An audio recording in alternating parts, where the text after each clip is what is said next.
We're joined now by Sean O'Hare, the CEO of Ave Maria Singles dating app, to give us a look at what Catholic dating looks like today.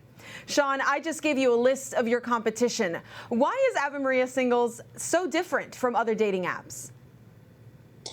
Yeah, we really think that we're the place where devout Catholics meet. We really try to put together a thorough program that allows for those that are the most interested in finding a traditional marriage and one that's focused on the faith that they're going to find it at Ave Maria. And what does devout mean? What do you mean by devout?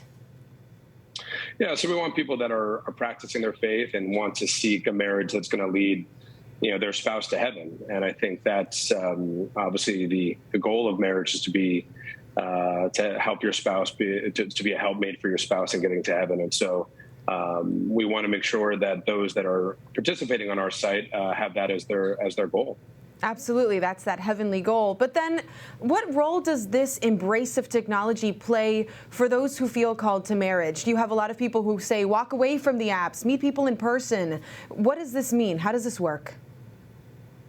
Yeah, so I think that as Catholics, we're in the business of promoting marriage, right? Marriage is the backbone of culture and society. And the reality is this is where people are meeting. So it's not just that it's important for us to have a Catholic dating opportunity online, but it's actually mandatory. We have to be in the marketplace. We have to be where people are meeting. It's the number one place that people are meeting these days. And so it's not just an option. It's mandatory that we participate in the place where people are meeting people and eventually getting married.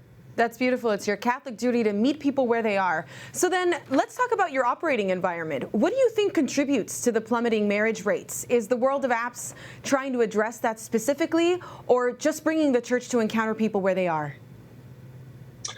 Yeah, it's a complex situation. Of course, there's multiple factors as to why marriages are declining. I do think that the role of the church is paramount. The parochial model is one that's always been embraced subsidiarity and being present in the local communities. And the reality is at some point you have to move into, of course, an in-person engagement.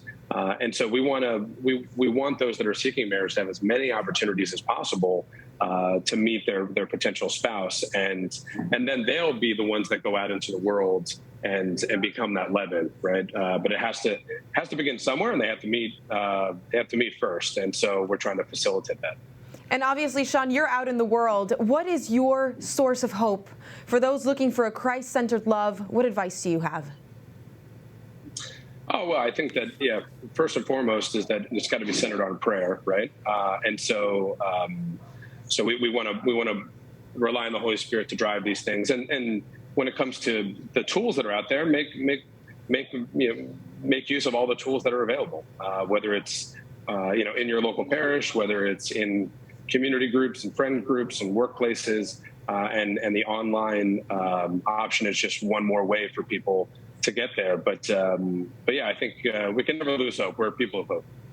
Well, one last question for you. What about Valentine's Day? Is it commercial? Is it an opportunity for spiritual development? Is it the day you're going to find that special one? Yeah, certainly we've gotten a little further away from the roots of Saint Valentine. But no, sure, any opportunity to celebrate love is a good thing. But hopefully, the one rooted in the right kind of love, which is sacrificial, which is is giving of oneself to another. And so any reason that we can find to promote that is a good thing. And I'm pretty sure the wives and girlfriends are never disappointed when there's an opportunity for a guy to be chivalrous and a gentleman and take somebody out for dinner and bring flowers and chocolate. Well, we wish you all the best on your travels and are so glad you were here to chat with us today. Thank you, Sean. Sure. Happy to be here.